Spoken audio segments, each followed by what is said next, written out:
Hi everyone, it's been a very long time, but after 3 years, I decided to hop back into ESO.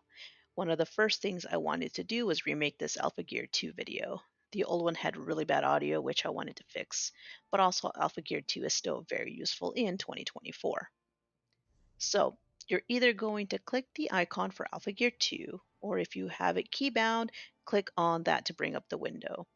Either way works, and I'm just going to use the sets that I currently have on her for this walkthrough. First, you're going to hover over the first bar in the gear section. You can see a little pop-up tell you what to do, but if you just left click, it's not going to do anything. You have to shift left click to bind the gear. And you're going to do the exact same thing for your abilities.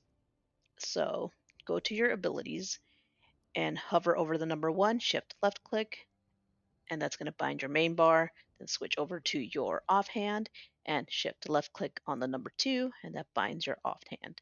Now you're going to right click on the build one section to open that window up. And in order to bind the gear, you're going to click on the first empty space and you'll see it will turn the gear section green. Click one and that binds the gear to the build. And do the same for the abilities. Click on the empty space for action bar one and pick the number one for your main bar. And then click the empty space on the action bar two and click two to bind your offhand. And you can give this build a name as well. I'm just going to call it something super simple, main bar. And that's it. And now the last thing you're going to want to do is bind it to a key. So you're going to go to the controls menu and then to your key bindings and scroll down to Alpha Gear 2 section.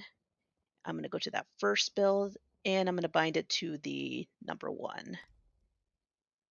Now, once that's done, I'm going to just test it real quick by unequipping everything I have. And you can see that all my gear has been unequipped. My abilities are still on my bar, but that's fine. So I'm going to hit the number one and you should see all my gear get re-equipped that's on that first build. And there it is. And that's it for Alpha Gear 2. Thank you all for watching and I'll see you next time.